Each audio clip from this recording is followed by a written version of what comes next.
Bab 581 Keterampilan tak terduga. Ketika Bairentu mendengar kata-kata Taisan yang hampir menghina, tidak ada ekspresi di wajahnya, dia menendang kakinya dan bergegas keluar. Dia bergegas ke tepi sangkar segi 8 dengan sangat cepat, meraih sangkar itu dengan kedua tangannya, dan memegangnya dengan tangannya tangan dan kakinya. Dia dengan cepat melompat ke atas, dan hanya dalam 2 atau 3 detik, dia melompat langsung dari atas sangkar segi 8. Setelah mendarat dengan bunyi gedebuk, pusat gravitasinya sangat stabil, tapi lututnya sedikit tertekuk. Wow, semua orang di seluruh aula kaget saat melihat pemandangan ini. Mereka jelas terkejut dengan keterampilan 100 mentu yang mirip tiang bambu ini. Oke, anak ini punya beberapa trik. Aku tidak akan kalah taruhan, kan? Oke, menurutku dia hanya pemain sandiwara. Bahkan pria kurus pun bisa fleksibel, tapi dia mau tidak mau bertarung. Petik 2. Itu tidak pasti, menurutku ini anak itu baik-baik saja, dia bisa bertahan di level pertama, tapi dia tidak bisa melewati level kedua, seperti yang aku pertaruhkan. Semua orang berkata dengan tergesa-gesa, berharap itu faktanya akan mengarah pada taruhan mereka. Zhang Yiting dan Zhang Yitang tidak bisa menahan rasa bangga di wajah mereka ketika mereka melihat keterampilan Bairentu mengejutkan semua orang. Baiklah nak, cobalah saja. Taisan yang berada di dalam sangkar mau tidak mau akan sedikit terkejut saat melihat kepiawaian Bairentu. Namun seperti yang ia duga, tiang bambu tipis ini benar-benar gesit. 10 detik. Bairentu melontarkan 2 kata tanpa ekspresi di wajahnya yang kurus dan kuno. Taisan mengerutkan kening ketika dia mendengar ini dan berkata dengan bingung, apa yang kamu katakan? Dalam 10 detik, kamu akan terbaring di tanah. Tidak ada emosi dalam suara Bairentu, dan dia sangat acuh tak acuh yang dikatakan Zhang Yiting sebelumnya adalah 10 detik. Dia bisa menjatuhkan Taisan dalam 8 detik, tapi apa yang dilakukan Taisan barusan membuatnya berubah pikiran. Dia memutuskan untuk menjatuhkan Taisan ke tanah hanya dalam 10 detik.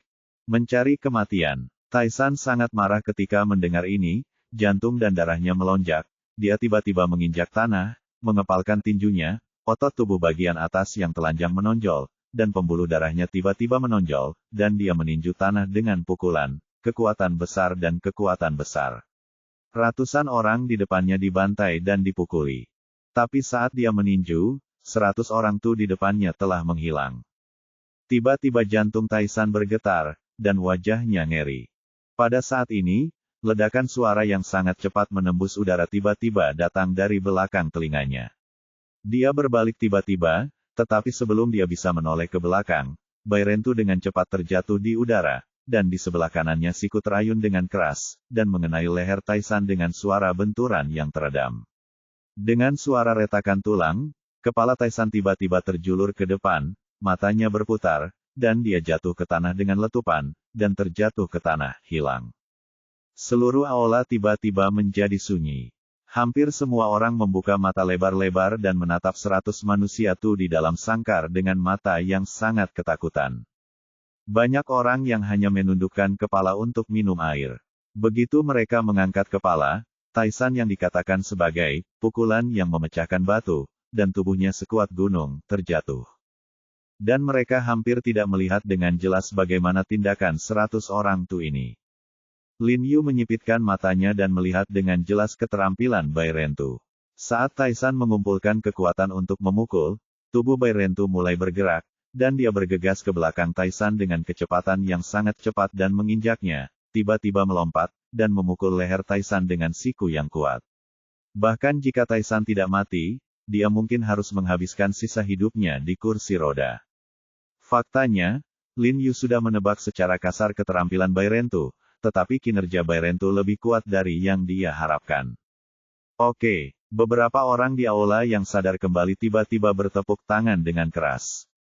Mereka semua adalah orang-orang yang bisa memenangkan putaran pertama pembantaian 100 orang, jadi ketika mereka melihat pembantaian 100 orang melewati putaran pertama, bulat, mereka secara alami bertepuk tangan. Namun, sebagian besar orang yang duduk di sini kalah pada putaran pertama pembelian, jadi meskipun mereka mengagumi keterampilan Bairentu, mereka tidak berminat untuk memuji Bairentu saat ini. Mereka yang bertaruh lebih sedikit lebih baik, tetapi mereka yang bertaruh lebih banyak uang lebih baik. Oh, hatiku berdarah. He Jinki terkejut saat melihat adegan ini. Kakak kedua, keterampilan anak ini terlalu mesum. He Jinki tidak bisa menahan diri untuk tidak tergagap ketika dia berbicara. 100 orang tuh di depannya adalah tipe orang mesum yang dia katakan. Kakak kedua, izinkan aku memberitahumu sesuatu yang tidak ingin kamu dengar. Menurutku orang ini mungkin lebih baik darimu. He Jinki melirik Lin Yu, dan sangat terkejut dengan keterampilan membunuh 100 orang. Karena dia belum melihat kekuatan penuh Lin Yu, masuk akal jika berpikir demikian. Lin Yu tersenyum tipis dan tidak berkata apa-apa. Faktanya, dia telah melihat bahwa Bai Rentu memiliki keterampilan mistik dan berada di luar jangkauan orang biasa. Selain itu, dia juga telah mendengar tentang reputasi Bai Rentu. Dia berada di peringkat ketiga dalam daftar pembunuh dunia, dan satu-satunya orang Cina yang masuk 10 besar dalam daftar ini. Dari segi kemampuannya saja, skillnya mungkin sama bagusnya dengan Bu Cheng. Kakak kedua, orang yang kamu cari sungguh luar biasa. Zhang Yitang melompat-lompat dengan penuh semangat dan mencium wajah wanita berbaju merah muda itu dengan keras, tidak mampu menyembunyikan kegembiraannya. Tidak banyak ekspresi di wajah Zhang Yiting. Dia tersenyum tipis dan berpura-pura kehabisan akal, tanpa mengucapkan sepatah kata pun. Dia memandang Lin Yu, yang duduk tak bergerak di depannya, dan tahu bahwa Lin Yu mungkin telah membuat taruhan yang benar. Dia mendengus dingin, terlihat sangat menghina benar-benar menangkan taruhan 220% ini. Selamat kepada Tuan Bai Rentu karena memenangkan tantangan putaran pertama. Komentator di tempat kejadian memberitahu semua orang dengan penuh semangat, ini adalah satu-satunya pemain yang berhasil menantang putaran pertama dalam 6 bulan terakhir, dan kami telah mengumpulkannya, statistik waktu pertarungan. Tuan Bai Rentu hanya membutuhkan 10 detik dari mengambil tindakan hingga menjatuhkan Taisan. Faktanya, komentator, sebagai pihak bangkir, seharusnya tertekan ketika timnya kalah, tetapi alasan mengapa dia terlihat seperti itu inilah alasan kemeriahannya adalah untuk menggugah emosi penonton, merangsang atraksi, dan merangsang penonton yang kalah untuk terus memasang taruhan. Dan meskipun nama Taisan yang mereka kirimkan di babak pertama sangat terkenal, pada analisa terakhir itu hanya untuk menguji keadaan, untuk menguji kekuatan sang penantang. Meski butuh waktu yang sangat singkat bagi 100 orang tuh untuk menjatuhkannya Taisan, itu mengekspos miliknya sendiri. Dengan seluruh kekuatan mereka, mereka akan mengirimkan master tingkat tinggi berdasarkan kekuatan 100 orang tuh. Saya akan terus bertaruh. Saya akan bertaruh pada 1 kemenangan dan 1 kekalahan di 2 putaran tersisa. Tidak mungkin dia bisa memenangkan putaran kedua. Tidak ada yang bisa memenangkan putaran kedua dalam beberapa tahun. Ya, dealernya yang kedua. Putarannya pasti akan mengirimkan Supermaster, tunggu saja dan lihat dia disiksa. Ayolah, aku bertaruh anak ini akan kalah. Kebanyakan orang yang kalah sebelumnya terus bertaruh sambil berbicara, dan banyak orang masih percaya bahwa Bai Rentu akan memenangkan pertandingan ini.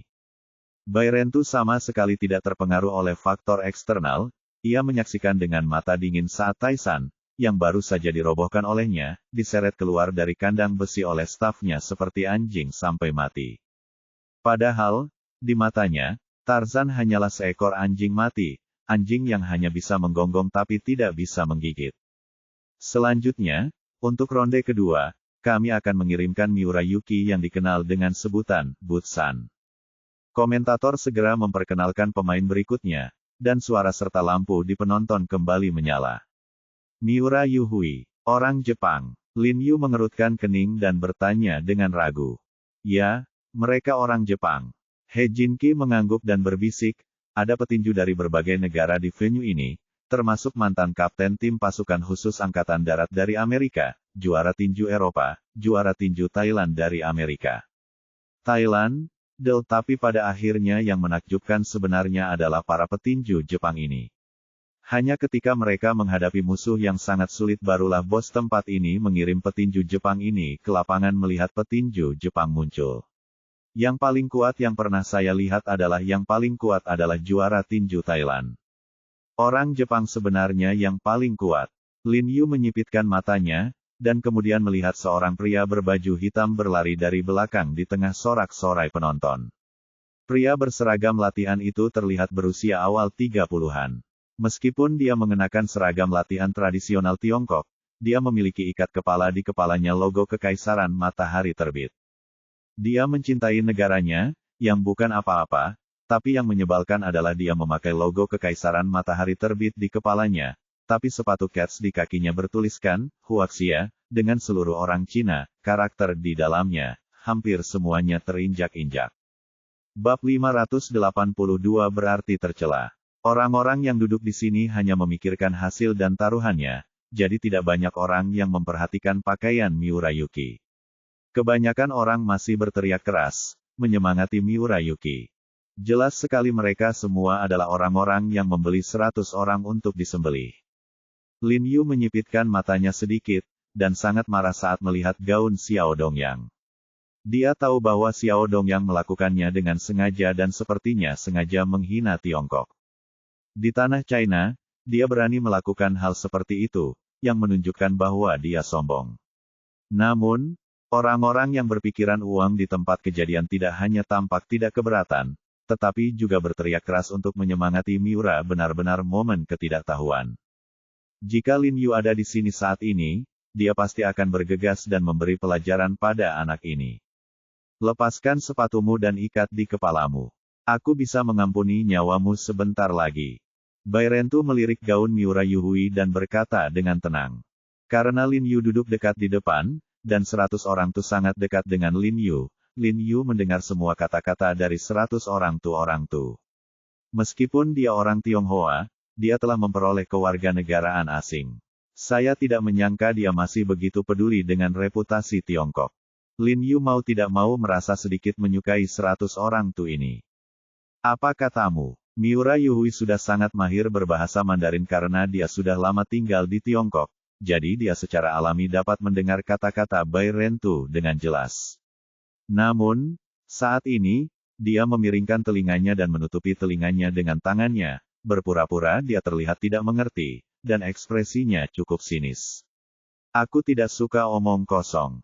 Aku akan memberitahumu untuk yang terakhir kalinya. Lepaskan sepatumu dan ikat di kepalamu untuk menyelamatkan hidupmu. Tidak perlu. Miura Yuki mencibir. Saat dia berbicara, dia tiba-tiba menendang kakinya dan bergegas menuju 100 orang tu. Ada sesuatu. Mata Bai Rentu berbinar setelah melihat skill Miura Yuhui, dan ada sedikit kegembiraan di ekspresinya.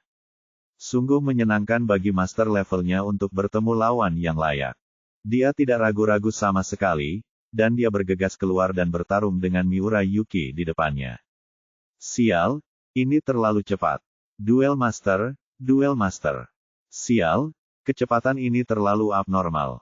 Semua orang yang duduk di sini hampir tidak bisa melihat Miura Yuhui dan Bai Rentu dengan jelas hantu bertarung bersama, dan sulit untuk membedakannya untuk sementara waktu. Namun, Lin Yu melihat duel antara kedua pria itu dengan sangat jelas. Dia melihat bahwa teknik tinju Bai Rentu menggunakan tinju Tianxuan, jenis Xuanzu yang sangat terkenal.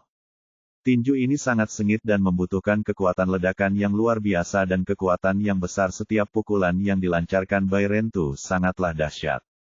Karena kecepatannya yang terlalu cepat dan kekuatannya yang terlalu besar, udara yang terkompresi dengan cepat di bagian atas tinju justru mengeluarkan suara ledakan yang bang-bang.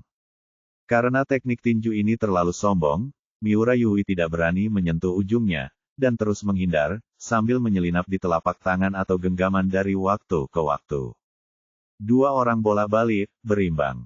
Lin Yu melihat gerak kaki dan keterampilan Miura Yuki, ekspresinya tiba-tiba berubah, dan dia bergumam, aliansi Grandmaster Kendo. Tanda seru. Mungkinkah Subu Ryu di aliansi Grandmaster Kendo? Tanda seru. Aliansi. Setelah pemahaman tertentu, saya dapat mengenali bahwa Miura Yuki menggunakan teknik yang disebut Subu Ryu di aliansi Grandmaster Kendo, yang dicuri dari seni misterius Tiongkok, Xuan Zongbu, dan dimodifikasi. Sama seperti ketika mereka mencuri tubuh murni tertinggi dalam mistisisme Tiongkok. Faktanya, 80% seni bela diri di Kendo Master Alliance dipelajari secara diam-diam dari Tiongkok. Mereka seperti sarang ular dan tikus dengan ahli pengobatan Korea yang tidak tahu malu. Kedua belah pihak dapat dikatakan memiliki ibu yang tidak tahu malu yang membuka pintu untuk tidak tahu malu. Mereka sangat tidak tahu malu. Kakak kedua, apa yang kamu katakan? He Jinki bertanya dengan bingung. Saat dia berbicara, dia menatap sangkar besi dengan mata tidak berkedip, tetapi dia masih hanya bisa melihat 1/2 gerakan.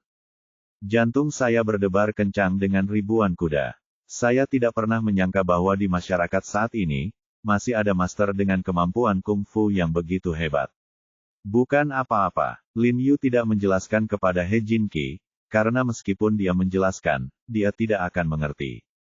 Yang membuat Lin Yu bertanya-tanya adalah, bagaimana Miura Yuki bisa mengetahui keterampilan dari aliansi Master Pedang?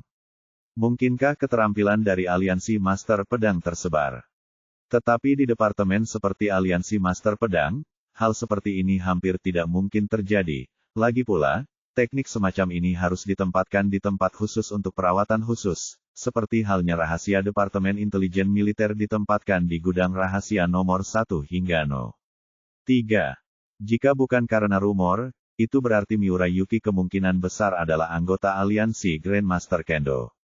Namun, Lin Yu tidak tahu bagaimana orang-orang dari aliansi Grandmaster Kendo bisa datang ke Tiongkok untuk melawan hal semacam ini tinju hitam tanpa rasa takut.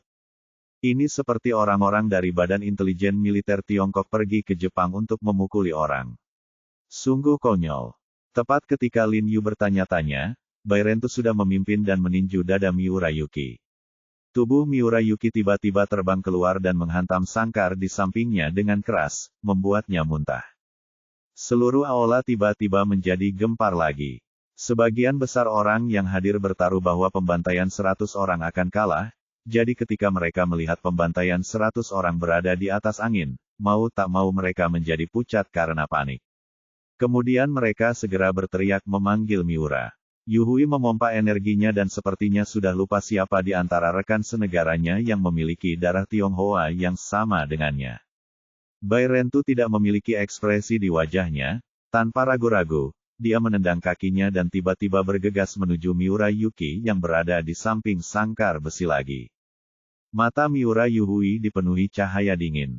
Melihat sudah terlambat untuk menghindar, dia tiba-tiba membuka mulutnya dan memuntahkan seteguk besar darah ke wajah Bairentu. Bairentu jelas tidak menyangka gerakan ini, dia tidak siap dan disemprot dengan seteguk darah oleh Miura Yuhui. Tanpa sadar dia menutup matanya dan gerakan kakinya juga sedikit melambat sangat mungkin untuk menendang leher Miura Yuhui, tapi ini akan memberi waktu bagi Miura Yuhui untuk menghindar. Miura Yuhui tiba-tiba menundukkan kepalanya dan menghindari tendangan 100 orang itu. Namun, Bairentu bereaksi dengan cepat, kaki yang ditendang itu tiba-tiba menarik kekuatannya dan menekannya dengan keras, menghantam bahu Miura Yuhui dengan kekuatan yang besar. Miura Yuhui mengerang dan merasakan sakit di bahunya adalah pedang pendek Jepang berkilauan di tangannya. Dia mengayunkannya dengan tajam dan akurat mengenai betis Bairentu yang lain. Bairentu mendengus. Tanpa diduga, dia dengan cepat mundur dan menyeka darah yang muncrat di wajahnya. Baru kemudian dia melihat senjata tajam di tangan Miura Yuhui. Oke, sebagian besar orang yang hadir berteriak kegirangan saat melihat adegan ini. Hei, itu pelanggaran. Zhang Yiting, yang sudah yakin akan menang, tiba-tiba mengubah wajahnya ketika melihat adegan ini. Dia tiba-tiba berdiri dan berteriak kepada komentator, dia menggunakan pisau, itu pelanggaran. Hanya beberapa orang lainnya yang berhasil mengalahkan 100 mentu dan memenangkan game kedua juga mulai melakukan protes keras. Setelah memperhatikan protes orang-orang ini, komentator berkata dengan tenang melalui pembicara, ini adalah arena kompetisi. Tidak ada aturan. Secara teori, pemain bisa menggunakan senjata. Zhang Yiting dan Zhang Yitang sangat marah ketika mendengar ini, terus berteriak dan mengumpat. Tahukah Anda? Orang luar tidak diperbolehkan membawa senjata ke tempat ini, tapi orangnya sendiri boleh menggunakan senjata. Ini bagus, Bairentu tidak membawa apa-apa, dan Miura memiliki pedang pendek di tangannya. Ketika tidak banyak perbedaan kekuatan di antara keduanya, sangat sulit untuk menang. Untuk pertama kalinya, Lin Yu memiliki konsep yang sama dengan Zhang bersaudara, dia merasa bahwa orang Jepang dan Bangkir benar-benar tidak tahu malu. Seperti yang dia duga, Bangkir akan menghentikan tantangan 100 orang Tu dengan cara apapun. Jika Bairentu kalah, maka 100 juta yang ia pertaruhkan mungkin benar-benar terbuang percuma. Tahukah Anda, meski taruhannya bukan sekadar taruhan hasil, salah satu syarat yang sangat diperlukan adalah harus menang di babak kedua. Jadi saat ini, dia tidak bisa menahan keringat atas pembantaian ratusan orang. Bairentu, yang menderita luka pisau tetapi tidak memiliki senjata, langsung berada dalam posisi yang tidak menguntungkan. Miura Tomoki, yang memegang pedang pendek, memaksanya untuk menghindar, dan bahkan sulit untuk melawan. Namun, ini adalah sesuatu yang disukai semua orang yang hadir. Mereka berteriak dengan keras, dan suara mereka menenggelamkan teriakan dan kutukan dari Zhang Yiting, Zhang Yitang dan lainnya. Melihat darah di kaki 100 orang jagal mengalir semakin banyak, dan semakin sulit untuk menerima gerakan, Lin Yu mengerutkan kening lebih erat. Lanjutkan. Pada saat ini, sebuah suara yang jelas datang dari jauh, dan kemudian dia melihat belati bersarung terbang ke dalam sangkar. Bab 583 Pertarungan Luar Biasa. Ketika Bairentu melihat pisau pendek itu terbang dari langit, kilatan keterkejutan tiba-tiba muncul di matanya. Terlepas dari rasa sakit di kakinya, dia mengertakkan gigi, menendang kakinya, menginjak sangkar, melompat tinggi, dan menangkapnya. Belati terbang di udara. Di tangannya, dia memutar pergelangan tangannya, menghunus belati, dan menikam Miura Yuhui dengan keras ke bawah. Ekspresi Miura Yuki langsung berubah, dia jelas tidak menyangka ada yang akan melemparkan belati ke arah Bairentu. Kalian pasti tahu kalau semua tamu yang datang ke sini sudah melalui pemeriksaan keamanan dan tidak bisa masuk dengan membawa senjata tidak punya senjata padanya. Alasan senjata itu, dia memiliki peluang bagus untuk menang melawan Bairentu yang tidak bersenjata, tapi dia tidak yakin dengan Bairentu yang bersenjata. Faktanya, belati Bairentu jelas jauh lebih kuat dari yang dibayangkan Miura. Begitu belati itu masuk ke tangan Bairentu, langsung menyerupai kupu-kupu yang berterbangan. Chang! Komentator dan staf taman bawah tanah lainnya menjadi pucat saat melihat pemandangan ini. Rupanya mereka tidak menyangka bahwa beberapa tamu yang datang ke sini ternyata membawa belati. Salah satu tokoh yang mirip supervisor bahkan geram, membentak bawahannya dan memerintahkan kapten yang bertugas di pemeriksaan keamanan dipanggil. Lin Yu tidak bisa menahan nafas lega ketika dia melihat Bairentu telah mendapatkan kembali inisiatifnya. Kemudian dia melihat lebih dekat dan tiba-tiba menemukan bahwa belati di tangan Bairentu tampak familiar. Saat pedang kedua orang itu bertabrakan, Lin Yu hampir tidak bisa melihat penampakan belati di tangan penjagal 100 orang. Dilihat dari bunga emas pada bilahnya dan bentuk belatinya, itu sangat mirip dengan belati yang sering digunakan Ross. Mawar. Beneran bunga mawar. Lin Yu tiba-tiba menjadi bersemangat, tiba-tiba berdiri, dan melihat ke arah di mana belati itu baru saja dikenali. Melihat belati itu sepertinya berada di sisi berlawanan dari ring, dia dengan cepat berdiri dan berjalan ke sisi lain dari ring cincin. Namun yang mengecewakannya adalah setelah berkeliling, ia tidak melihat sosok yang ingin dilihatnya.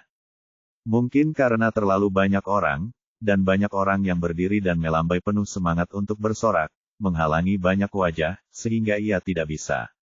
Aku tidak melihatnya. Ross ditemukan di tengah kerumunan, apalagi wanita ini pandai menyamar.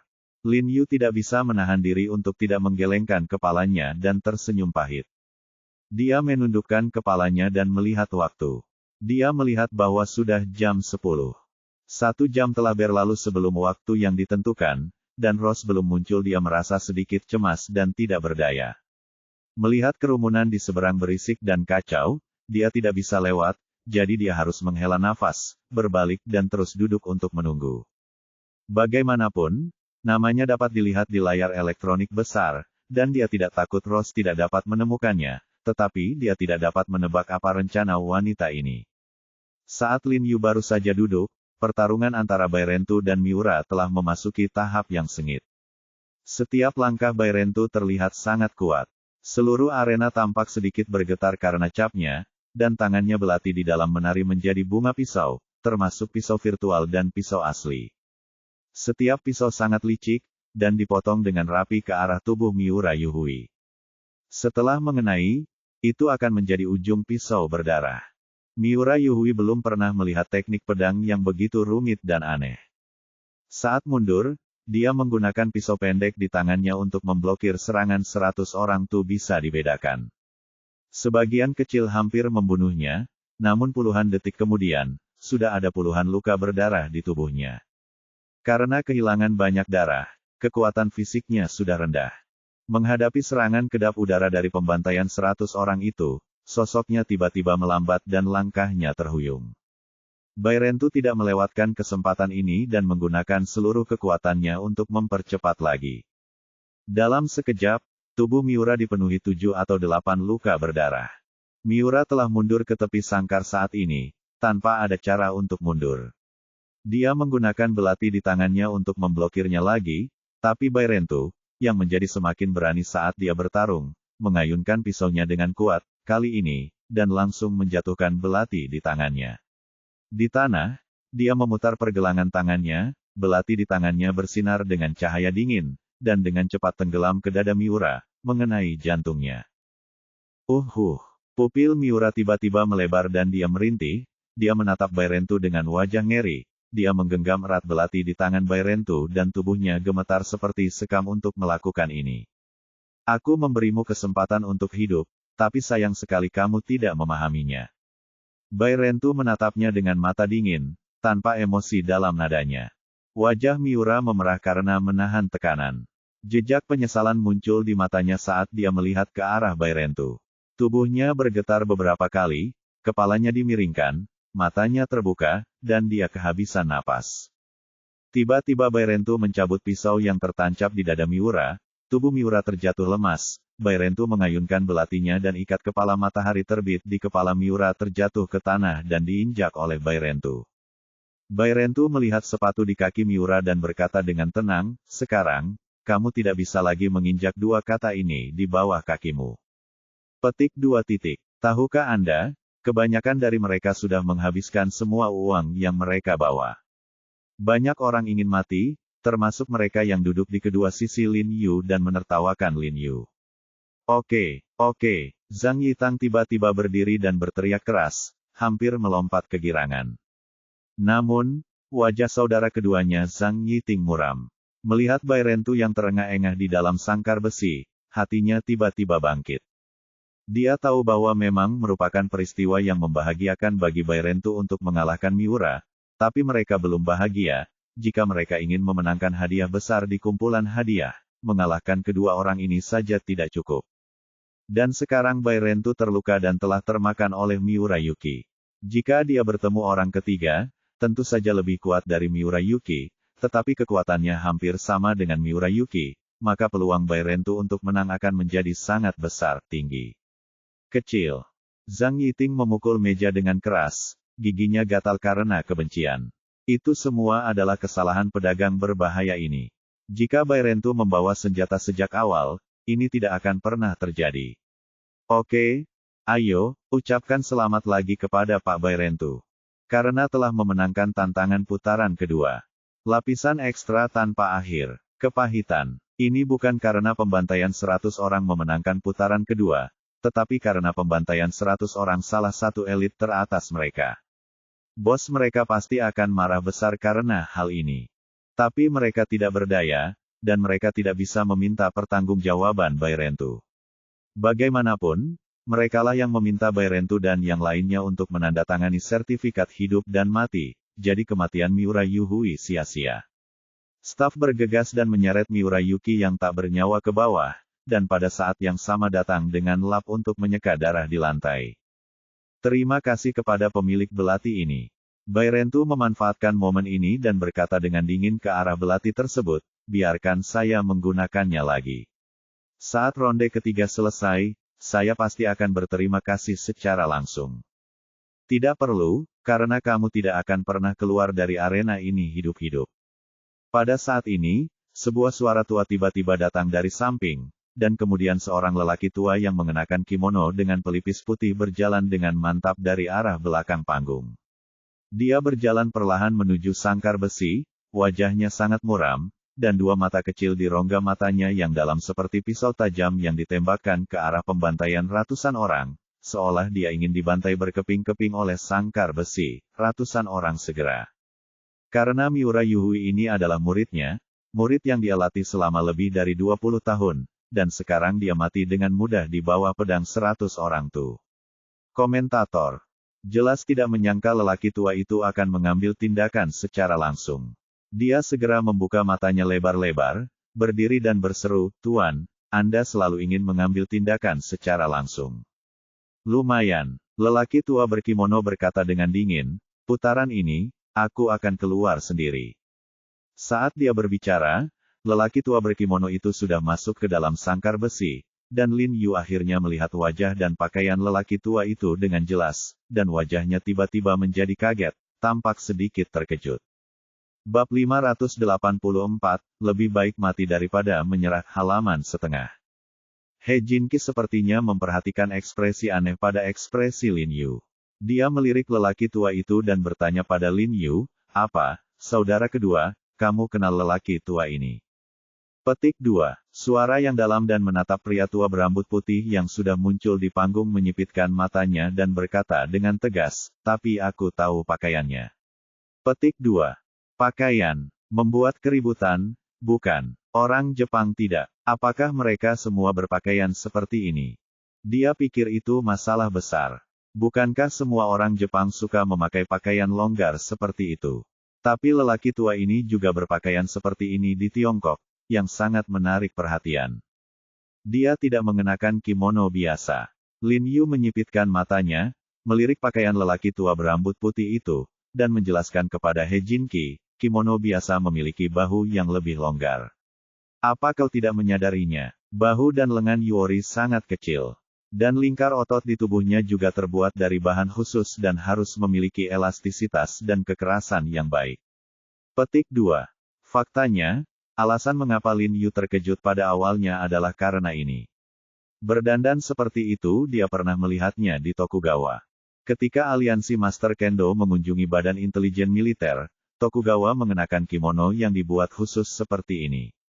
Awalnya, Lin Yu tidak yakin bahwa Miura Yuki berasal dari aliansi Grandmaster Kendo, tetapi sekarang dia melihat lelaki tua berambut putih mengenakan seragam serupa. Lin Yu pada dasarnya dapat menyimpulkan bahwa kedua orang Jepang ini berasal dari aliansi Grandmaster Kendo. Terlebih lagi, melihat pakaian lelaki tua berambut putih yang mirip dengan Tokugawa dan aura keagungan yang terpancar dari dalam keluar, dapat dinilai bahwa status lelaki tua ini di aliansi Grandmaster Kendo sangat luar biasa, dan di tempat ini statusnya tidak biasa juga, terlihat dari sikap komentator yang luar biasa hormat terhadapnya barusan. Namun, Lin Yu tidak mengerti mengapa orang-orang dari aliansi Master Kendo yang bermartabat datang ke tempat seperti Tiongkok untuk berlatih tinju hitam.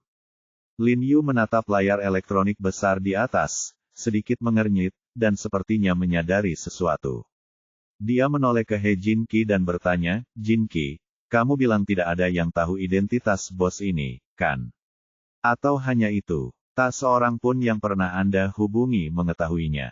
"Tidak seorang pun di lingkaran yang saya kenal mengetahuinya, dan saya bahkan meminta staf paman saya untuk mencari tahu tentang bos ini, tetapi mereka tidak mengetahuinya." Dia menggelengkan kepalanya dan berkata. Wajah Lin Yu tidak bisa membantu tetapi menjadi sedikit serius ketika dia mendengar ini.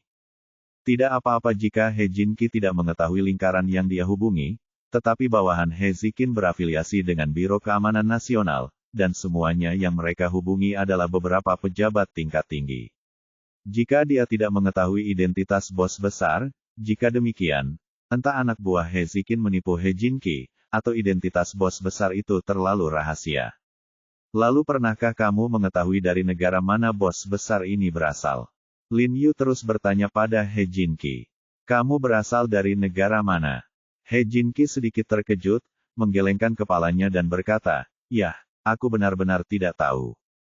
Hanya ketika Lin Yu menanyakan pertanyaan ini, He Jinqi menyadari bahwa bukan hanya dia yang melakukannya, tidak tahu identitas bos besar, dia bahkan bos besar ini tidak tahu sedikit pun informasi. Lin Yu mengangguk dan tidak bertanya lagi, dia memandang lelaki tua berambut putih di dalam sangkar besi yang telah mencabut bulunya dan diam-diam kesurupan. Saat ini, para staf sedang bekerja keras untuk membersihkan sangkar besi. Setelah pertarungan antara Bairentu dan Miurayuki, seluruh sangkar besi berantakan. Darah hampir menodai tikar, dan pagar sangkar besi pun berantakan juga tidak merata akibat dampaknya. Ada juga beberapa lubang besar di beberapa tempat.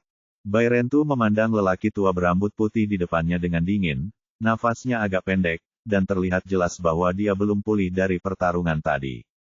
Oke, hampir selesai, keluar dari sini. Lelaki tua berambut putih itu sepertinya sudah tidak sabar menunggu. Jelas dia tidak ingin Bairentu mendapat terlalu banyak ruang untuk bernapas, jadi dia memarahi beberapa staf yang sibuk di sampingnya. Setelah mendengar ini, beberapa anggota staf tidak berani menunda sama sekali. Mereka buru-buru mengemasi barang-barang mereka dan bergegas turun. Pisau. Orang tua berambut putih itu melihat belati di tangan penjagal 100 orang dan tiba-tiba berteriak dengan keras.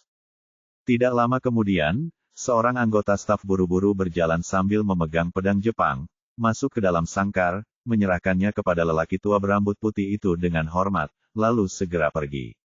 Orang tua berambut putih itu mengambil pisaunya, menatap Bairentu dengan dingin, dan berkata dengan suara yang dalam, "Namamu Bairentu." Bairentu. Siapa yang menempati urutan ketiga dalam daftar pembunuh dunia? Petik 2. Ekspresi apapun, dia menjawab dengan tenang. Kamu tahu, apa yang kamu sebut daftar peringkat pembunuh dunia setara dengan daftar peringkat sampah di mataku. Orang tua berambut putih itu memasang sikap merendahkan dan mencibir, lalu matanya tiba-tiba menjadi dingin, dan dia meraihnya, gagang pisau di tangannya, mengambil 2 langkah cepat, dan bergegas menuju Bairentu tanpa peringatan.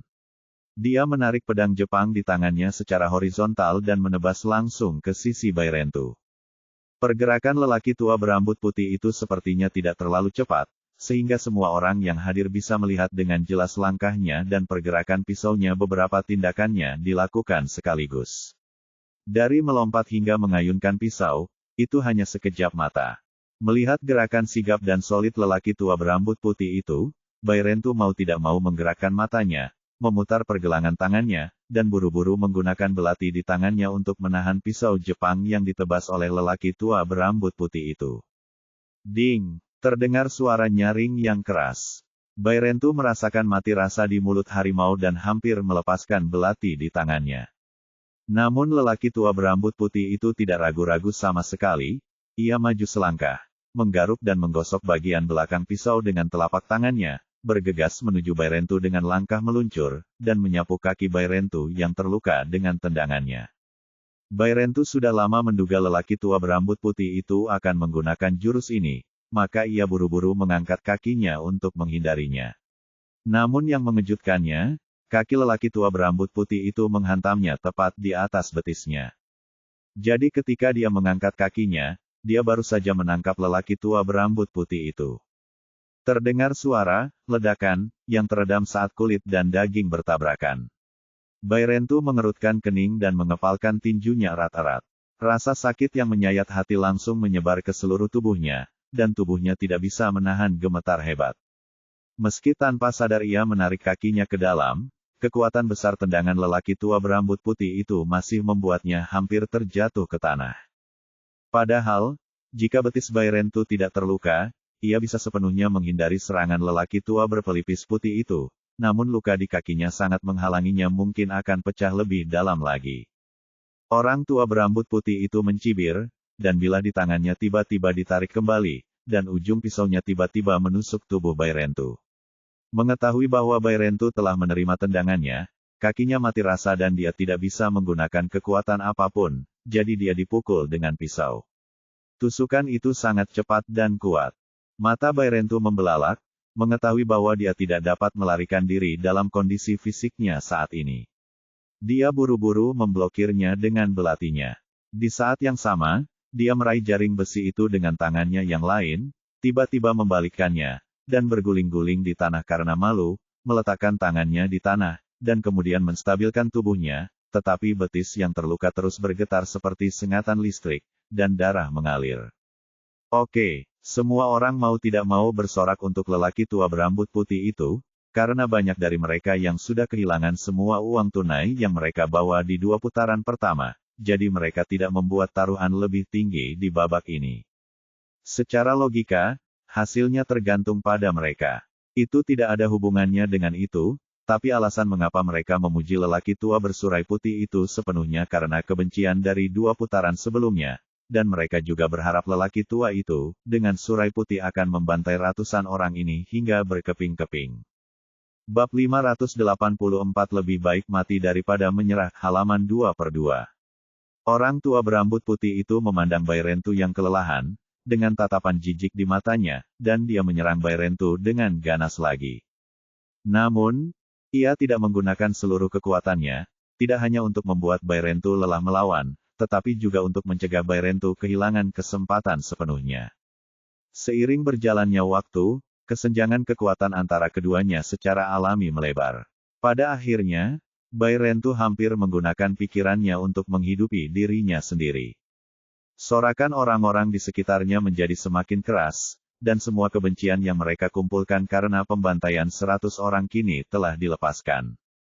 Jelas sekali, di mata orang-orang ini, perasaan kekeluargaan, negara, dan martabat bangsa tidak sebanding dengan uang yang nyata. Mereka sudah lama lupa bahwa lelaki tua berambut putih itu adalah orang Jepang, dan sudah lama melupakan martabat 100 orang Tu yang baru saja bersumpah membela China. Lin Yu mengerutkan kening, melihat sosok Bairentu yang sudah berlumuran darah. Mau tak mau dia merasakan sedikit kekaguman di hatinya, mengetahui bahwa Bairentu adalah tipe orang yang lebih suka mempertaruhkan nyawanya daripada menyerah. Sekarang hasilnya sudah sangat jelas, Lin Yu merasa tidak perlu membiarkan Bairentu mempertaruhkan nyawanya. Dia berbalik dan berteriak kepada Zhang Yiting, "Tuan Muda Zhang, situasi di pengadilan sudah jelas saat ini. Saya menurutku tidak perlu melanjutkan kompetisi. Ayo, menyerah. Menyerah. He Jiarong, bagaimana kamu bisa melihat orang-orangku kalah?" Zhang Yiting memelototi Lin Yu, dan dia sudah marah ketika dia melihat ratusan orang telah kehilangan kesempatannya. Tanpa diduga, Lin Yu benar-benar menambahkan bahan bakar ke dalam api saat ini, jelas ingin mengambil kesempatan untuk mengejeknya, dan berkata dengan marah, "Selain itu, orang-orang saya setidaknya telah menantang untuk melakukannya, ronde ketiga. Jika kamu mampu, kamu juga bisa berdiri dan menantang. Dengar, tidakkah menurutmu kemampuanmu luar biasa? Wah, kamu pengecut. Tidak ada maksud lain. Jika kamu tidak mengaku kalah, dia akan bertarung sampai mati." Melihat permusuhan besar Zhang Yiting, Yu menjelaskan dengan senyum tak berdaya. "He Jiarong, bahkan jika dia mati, itu tidak ada hubungannya denganmu. Dia diundang oleh keluarga Zhang kami." Zhang Yitang berteriak pada Lin Yu dengan marah, "Lagi pula, keluarga Zhang kami menghabiskan uang untuknya. Dia tidak bisa menang, jadi dia pantas mati. Faktanya, dia tidak hanya membayar pembantaian 100 orang, tetapi juga menginvestasikan semua sisa uangnya. Sekarang setelah uang itu habis, dia dan saudara laki-lakinya yang kedua memutuskan bahwa mereka tidak punya apa-apa makan ketika mereka kembali. Jadi dia tentu saja ingin melakukan pembantaian 100 orang. Pergilah ke neraka." Lin Yu mengerutkan kening ketika dia mendengar kata-kata kejam Zhang Yitang. Dia melirik ke arah Zhang Yiting, yang juga diam, dan melihat bahwa Zhang Yiting juga setuju dengan apa yang dikatakan saudaranya. Lin Yu diam-diam terkejut. "Saya tidak menyangka saudara laki-laki Zhang Yiting begitu baik hati. Bairentu tidak menyita 1 sen pun uang keluarganya, namun pada akhirnya mereka malah mengorbankan nyawa keluarganya. Kakak kedua, jangan khawatir tentang urusan orang lain." He Jinqi buru-buru meraih Lin Yu, melihat pembantaian 100 orang yang memalukan di dalam sangkar besi, dan berkata dengan gembira, "Ini juga merupakan hal yang baik bagi kita bahwa ratusan pembantaian manusia hilang." Saat dia berbicara, Bairentu terjatuh ke tanah lagi oleh pedang dari lelaki tua berambut putih itu. Dia terengah-engah, dan suara serak keluar dari tenggorokannya, yang merupakan tanda ekstrim kelelahan.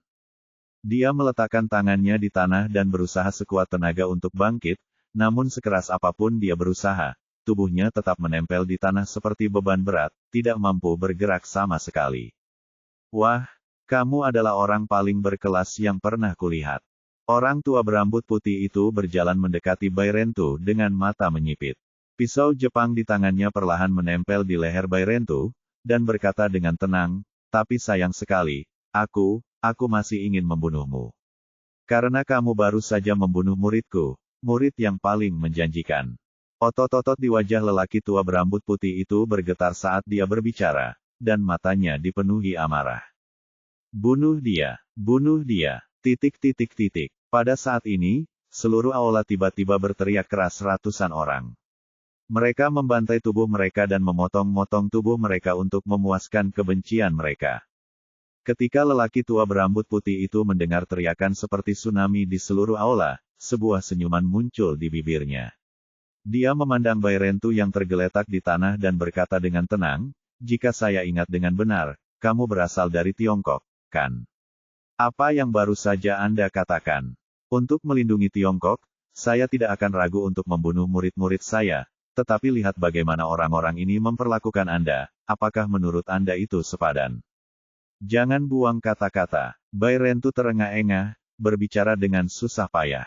Masih belum ada ekspresi di wajahnya, apalagi rasa takut sedikit pun, namun jejak kesedihan dan rasa bersalah tiba-tiba muncul di matanya. Baiklah, jika kamu punya nyali, aku akan memberimu hadiah. Wajah lelaki tua berambut putih itu menjadi dingin, dan pedang Jepang di tangannya tiba-tiba terangkat tinggi, dan menebas leher Bairentu dengan keras. Bab 585 bertindak dengan benar. Karena lelaki tua berambut putih itu memiliki niat membunuh, dia tentu saja tidak keberatan dengan pedang ini. Pedang itu sangat kuat dan cepat, dan bisa sangat meringankan rasa sakit Bairentu. Tetapi ketika pisau di tangannya hendak memotong leher 100 orang yang dibantai, cahaya terang tiba-tiba menyerbu dan melewati tangannya yang memegang pisau dengan akurat. Dia tiba-tiba merasakan sakit yang membakar di tangannya, dan pisau Jepang itu di tangannya melintas. Ngomong-ngomong, itu mengenai pilar besi di sampingnya dengan suara, ding, dan kemudian bilahnya langsung terbang.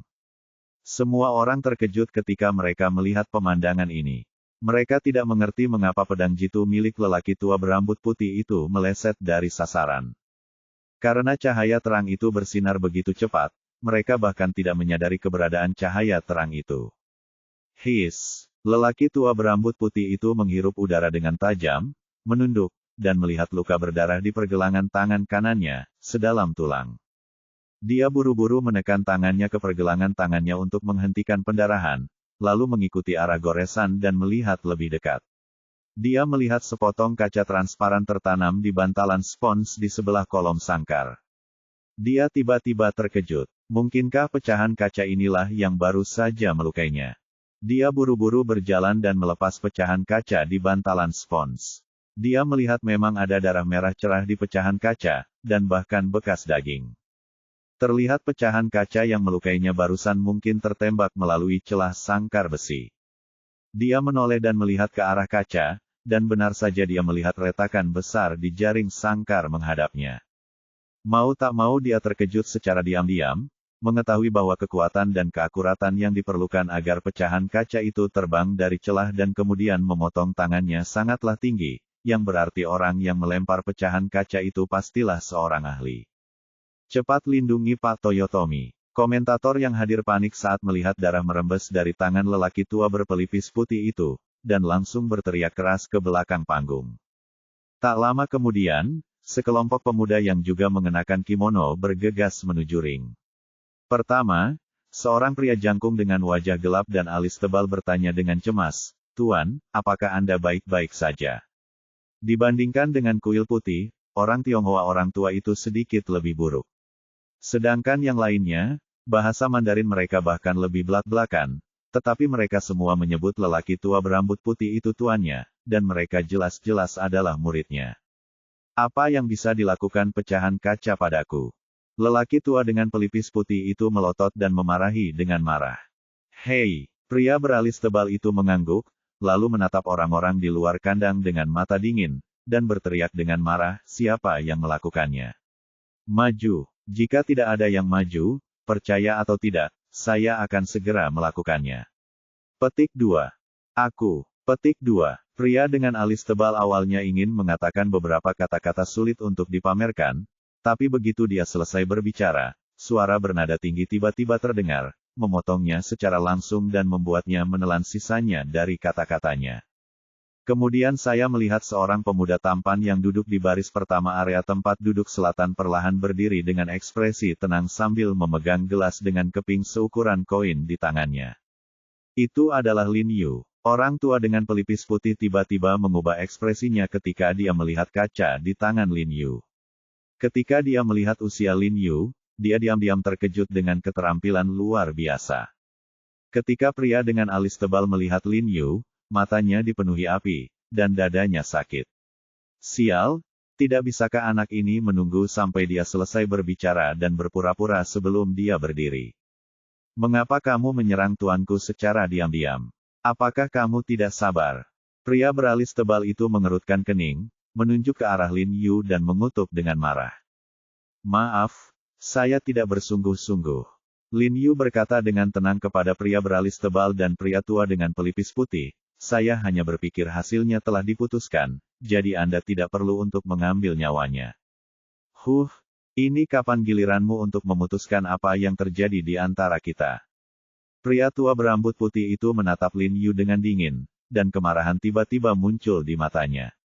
Mengenai diam-diam Lin Yu menyerang, dia sangat marah dan berteriak dengan marah. Tentu saja, kalian orang Tiongkok semua adalah orang-orang tercela yang hanya tahu cara menyakiti orang secara diam-diam. Meskipun dia berbicara bahasa Mandarin dengan sangat baik, dia masih memiliki titik buta dan berkata, menyakiti orang di dalam gelap bukannya panah tersembunyi. Tanah menyakiti orang. Namun, Lin Yu bisa mengerti apa yang dia maksud. Dia mengeluarkan bubuk pembentuk otot hemostatik Xiaobei dari sakunya, melemparkannya ke arah lelaki tua dengan pelipis putih, dan berkata dengan tenang, lukamu akan cepat sembuh setelah mengoleskan bedak ini. Saya minta maaf sekali lagi atas apa yang baru saja saya lakukan untuk menyakiti Anda, dan saya bersedia memberikan kompensasi kepada Anda, tetapi saya tetap memohon agar Anda mengampuni nyawanya. Selama Anda berjanji kepada saya dapat memberi Anda tambahan 1 miliar sebagai kompensasi. Miliar. Begitu Lin Yu selesai berbicara, semua orang di aula sangat terkejut. Ada orang yang rela mengeluarkan 1 miliar untuk menyelamatkan nyawa. Dan kehidupan manusia yang tidak ada hubungannya dengan dia. Semua orang yang hadir tahu bahwa pembantaian 100 orang mewakili tantangan antara Zhang Yiting dan sepupu Zhang Yi, dan itu tidak ada hubungannya dengan Lin Yu. Dan dari konflik antara sepupu Lin Yu dan Zhang Yi barusan, terlihat bahwa mereka tidak berurusan satu sama lain, tetapi Lin Yu benar-benar membantu saudara-saudara menyelamatkan 100 orang tu ini. Secara logika, seharusnya Zhang bersaudaralah yang berdiri dan menyelamatkan ratusan orang dari pembantaian tanpa ragu-ragu. Bahkan Bai Rentu sendiri merasa sedikit terkejut setelah mendengar ini. Seseorang rela mengeluarkan 1 miliar untuk menyelamatkan nyawanya. Bai Rentu menggunakan kekuatan terakhirnya dan mengangkat kepalanya dengan susah payah untuk melirik Lin Yu. Ketika dia melihat wajah Lin Yu yang lembut dan acuh tak acuh, jejak keterkejutan muncul di matanya dia. Bunuh orang. Dia baru saja berjanji kepada Zhang bersaudara bahwa setelah tantangan hari ini berhasil, dia akan membunuh Lin Yu demi Zhang bersaudara secepat mungkin. Bai Rentu sedang bingung saat ini, kesannya dia belum pernah bertemu dengan pemuda ini sebelumnya bukan? Mengapa dia ingin menyelamatkan dirinya sendiri? Orang tua berambut putih dan murid-muridnya merasa sangat bingung. Mereka semua terkejut dengan jumlah uang yang diberikan oleh Lin Yu. 1 miliar sudah cukup untuk membeli sebuah perusahaan besar kecil dan terkenal. Orang tua dengan pelipis putih itu mengambil 2 langkah ke depan dengan cepat sambil memegang pergelangan tangannya yang terluka. Dia mengerutkan kening. Dan berkata kepada Lin Yu, apa hubunganmu dengan 100 orang tu? Petik 2. Di belakang punggungnya dan tersenyum dengan tenang, kami yang pertama kali. Pertama kali, pria tua, berambut putih itu semakin bingung. Mengapa kamu membayar begitu banyak untuk menyelamatkannya untuk pertama kalinya?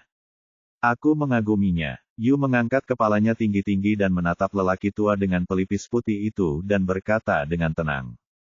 Dia mengatakan yang sebenarnya. Dia sangat mengagumi Bai Rentu, kebanggaan nasionalnya dan integritasnya sehingga dia lebih baik mati daripada menyerah. Hanya karena kamu mengaguminya, kamu ingin menghabiskan 1 miliar untuk menyelamatkan hidupnya. Pria tua berambut putih itu memandang Lin Yu dengan wajah bingung, merasa sedikit tidak percaya. Lumayan, Lin Yu tersenyum acuh tak acuh, lalu mengingatkan, kamu bisa mengoleskan obatnya dulu, dan efeknya akan segera terasa. Saya seorang dokter, dan ini adalah obat sakit emas yang saya kembangkan sendiri. Pria itu sedikit skeptis. Dia melirik ke arah Lin Yu, lalu mengeluarkan pisau pendek, memotong tangannya, dan kemudian menaburkan sedikit bubuk yang dilemparkan Lin Yu ke lukanya. Ketika dia melihat lukanya sembuh dengan cepat, ekspresinya berubah tiba-tiba dia terkejut dan buru-buru berkata kepada tuannya, "Tuan, obat ini benar-benar manjur." Orang tua dengan pelipis putih itu mengangguk dan memintanya untuk membantu mengoleskan obat tersebut berhenti. "Jadi, aku tidak berbohong padamu, kan?" Lin Yu tersenyum padanya, "Aku selalu menepati janjiku. Selama kamu mengangguk dan menyelamatkan nyawanya, aku akan membayarnya 1 miliar kamu. Itu tidak masuk akal, bahkan jika kami menyetujuinya, kamu masih sangat muda, bagaimana kamu bisa menghabiskan 1 miliar? Pria beralis tebal itu menatap Lin Yu dengan curiga dan mendengus. Dilihat dari penampilan Lin Yu, dia baru berusia 20-an. Sungguh sebuah fantasi menghabiskan 1 miliar untuk menyelamatkan orang di usia 20-an. Semua orang diingatkan oleh pria beralis tebal itu, dan mereka semua segera menyadari hal ini. Ya, Lin Yu terlihat sangat muda, bisakah dia benar-benar bertaruh 1 miliar? Meskipun sebelumnya dia bertaruh 1 miliar, tetapi 100 juta 1 miliar bukanlah konsepnya sama sekali, dan 1 miliar ini diberikan kepada orang lain secara cuma-cuma. Hancurkan. Fengda tidak takut menjulurkan lidahnya, berpura-pura menjadi serigala berekor besar, dan menggunakan dia untuk menyelamatkan. Zhang Yitang sangat marah hingga giginya gatal karena kebencian ketika dia melihat Lin Yu berdiri dan menunjukkan seperti ini. Menurutnya, Lin Yu tidak akan pernah bisa menunjukkannya. Zhang Yiting memandang Lin Yu dengan ekspresi muram dan tidak berkata apa-apa. Dia tidak tahu apa tujuan Lin Yu. Anda tahu, Lin Yu menghabiskan 1 miliar untuk menyelamatkan seseorang yang tidak ada hubungannya dengan dia seorang korban. Dan dia juga penasaran dari mana Lin Yu mendapatkan miliaran ini. Menghadapi tatapan bertanya dari semua orang, Lin Yu tersenyum dan berkata dengan wajah tenang, "Jangan katakan 1 miliar, bahkan 10 miliar, saya bisa mengeluarkannya." Begitu dia mengucapkan kata-kata ini, semuanya ada keributan di aula lagi, tapi yang terjadi hanyalah tawa yang tak terkendali. Mereka dapat melihat saat ini bahwa Lin Yu sedang membual. Orang ini telah membual dari 1 miliar hingga 10 miliar dalam sekejap mata. Apa konsep 10 miliar? Belum lagi mengeluarkan 10 miliar, bahkan jika Anda memilih seseorang dengan kekayaan bersih 10 miliar, dia pasti akan menjadi tokoh terkemuka di ibu kota. Sangat sedikit orang yang duduk di sini yang berani mengatakan bahwa aset mereka melebihi 10 miliar, jadi mereka tentu tidak percaya bahwa Lin Yu dapat menghasilkan 10 miliar. Lin Yu masih terlihat sangat tenang dan berkata sambil tersenyum, "Sejujurnya, apakah itu 1 miliar atau 10 miliar, akan sangat sulit bagi saya untuk mengeluarkannya 2 jam yang lalu. Tetapi secara kebetulan, baru saja, pemilik surga bawah tanah ini memberiku 100 atau 2 miliar secara cuma-cuma, jadi aku cukup kaya sekarang."